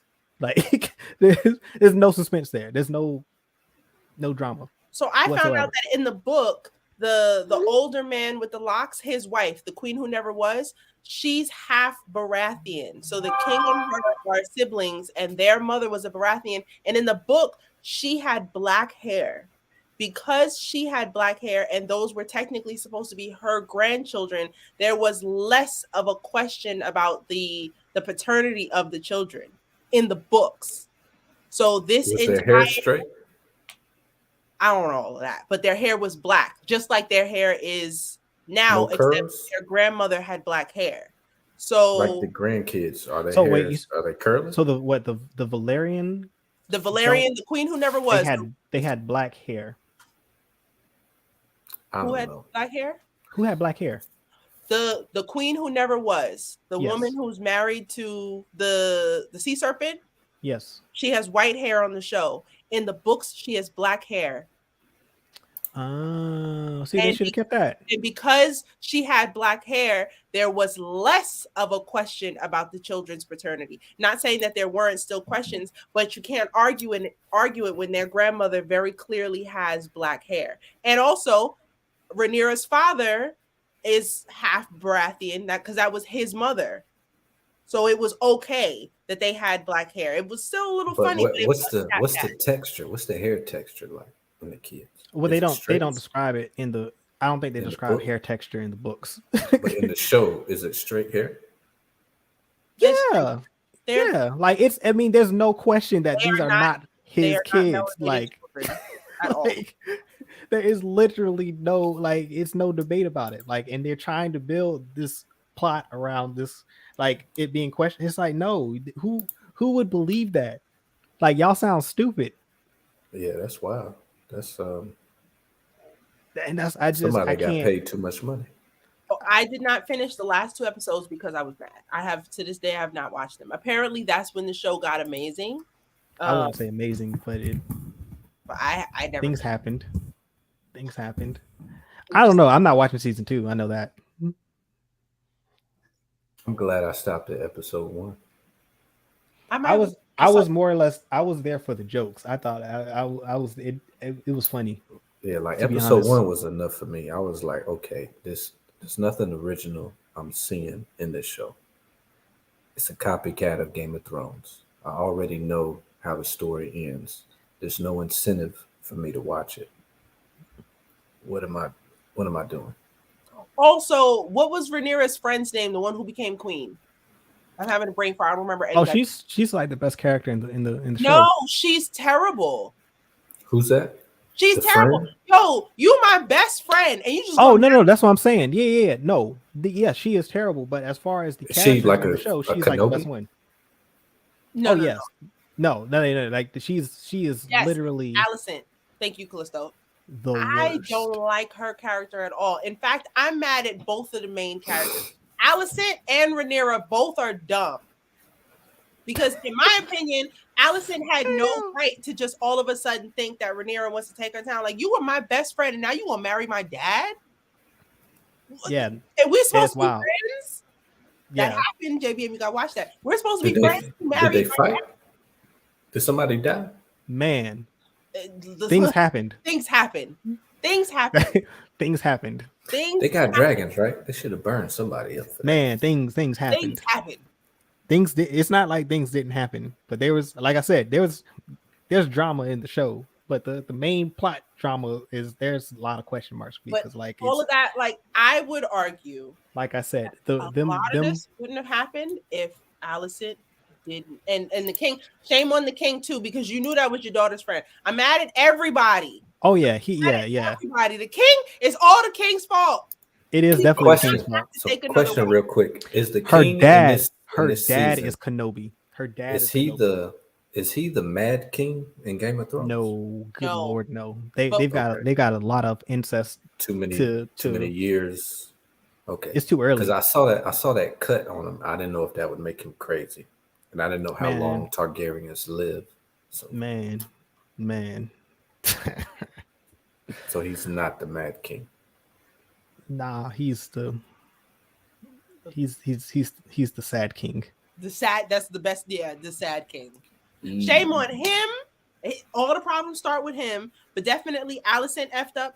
Alicent's dad, although he's a person, I'm not too mad at him. His decisions made sense to me. I understand why he wanted his daughter to marry the king. I understand why he's pulling the strings. I don't like him, but him I understand. I don't understand Alicent just marrying her best friend's father and then being mad when she don't want to talk to you no more.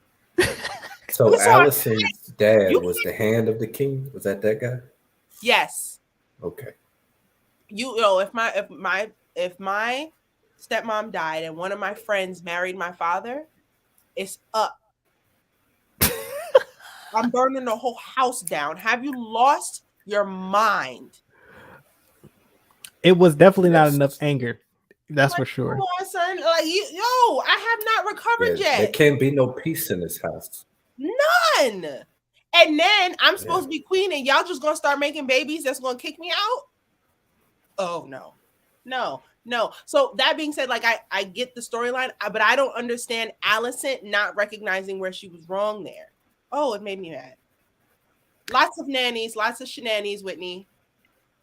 Oh yeah, we went there. We got to keep the shenanigans name.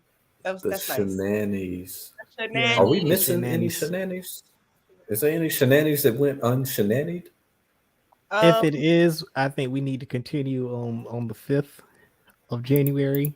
Can I say something real fast? The 5th of November. Tory Lanez shot Meg Thee Stallion It's very obvious. It's very clear. And I'm not Hey, trying you're to going to don't jail now. listen. If he don't go to jail, I'm gonna have some things to say on the 5th. Oh Hey, man. it would be. Okay. I'm just sitting back watching, but yeah, somebody need to go to jail.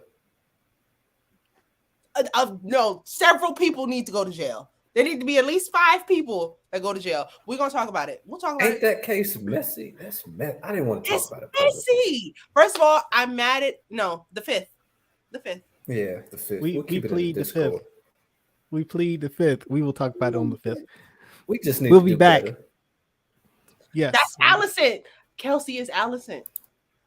Oh man. Now we making Oh, Lord, we making real world analogies. Anyways, Hey, anyways, wrap up. we gonna wrap this Yeah. up. Alrighty, y'all. I'm going to send that Dr. Umar review right now. Please know Post that John in the Discord. I ASAP. do not agree. He made some points, but Dr. Umar's feelings are not Imani's feelings. It's just that his review messed up the movie for me. I'm going Hold to on. put that Like- in the Marvel chat. let me lawyer this Hold real up, quick. real quick before you lower Coop. The princess had a baby with a dragon. What? I'm not sure. is Well, this? I mean, What is this? what's her name gave birth to dragons? I guess Danny. She birthed the dragons, the eggs. Yeah, Mike Porter. That was magic though. I don't know. But anyways, like I said, now back to the Umar thing. The thoughts, views, and opinions of Dr. Umar do not reflect the thoughts and opinions of Certified Gumbo, its hosts or subsidiaries. Just want to make that clear. Exactly. So with that out the way, we're gonna post that link in the Discord. I'm posting it right now in the Marvel chat. for I'm your so enjoyment. interested. I have to. We should. Yeah. But okay, but Mike is not like complete. And shout out to Mike Porter. I didn't shout out Mike Porter. Shout out Mike in the Porter. chat. Shout out. Yeah. Shout out everybody in watching. the chat, man. We appreciate y'all. We love y'all. That's Thank for y'all sure. for watching us Appreciate for y'all 2 coming. hours. Especially after a year hiatus, man. Yeah, for real. He That keeps saying a means a year, lot. 1 year. It was like 8. It was like 8 months, but yeah, It sounds better when it's a year. it does. Okay. I'll let you have that. Now, Imani, any last closing remarks you want to make? Man, as always, thank you for watching. Please like. Oh, I haven't done this in a long time. Okay, like this video, subscribe to our channel, turn on the notifications so that you are ready to see us on the 5th. Ding, ding, Buy ding. us some coffee. The link is in the description bar down below. Follow us at Certified Gumbo on Facebook, Twitter, Instagram, and Twitch. And Coop streaming occasionally, JBM streaming occasionally. We'll see y'all on the 5th. By then, we should have all seen Avatar, hopefully, so we can talk about that. Yeah. I'll see. I'll have seen Avatar by the time we get back on the stream.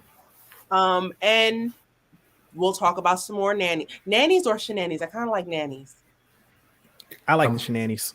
Shenanigans. Either one. I'm cool with either one. Yeah, we coming back with the shenanigans on the 5th.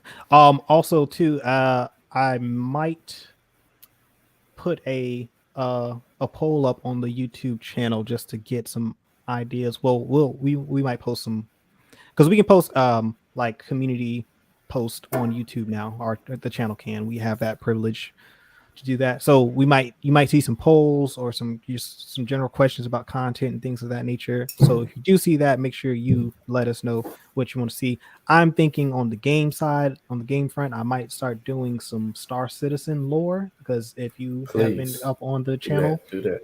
You know that I've been following that game closely and I've been playing it quite a bit. I haven't posted anything because I'm waiting for the 3.18 patch to drop, which will be in the next couple weeks or so. It's in the There's a lot of test detail server. in that game. It's a lot of details, a lot of lore, and you all know I'm a lore person, and I think that the lore in this game is fantastic. So I would definitely love doing some videos, but I want to know what you guys think. If that's something you want to see me cover, I would absolutely love to do it. I probably will do it anyway, but I just kind of want to hear what you guys, if you guys are interested in that type of stuff. And JBM, you are the Warhammer 40K. I'm gonna let you. We didn't let you hype that up with the Henry Oh, Cavill oh news and yeah. stuff. So I mean, we're gonna let you So close out on that. Just tell yeah. that you drank a lot of wine tonight. Hey, shout out to Harry Teeter for the good Cabernet Sauvignon. Harry Peter. Harry Teeter. Okay. Peter. So, all right. So I'm a novice in Warhammer. It's been about a few months. I've been on YouTube looking into the lore, looking into the gameplay, looking into the miniatures. IG has great accounts that like do the painting, amazing artists. I got into the Adeptus Mechanicus faction. This is my combat patrol unit. So I'm gonna paint this, assemble it, paint it. Thinking about doing live stream while I do it. If I do, would love to have you on the live stream. Let's make it a family thing, you know. Definitely, Warhammer I'll 40K. tune in. What's I would up? watch that.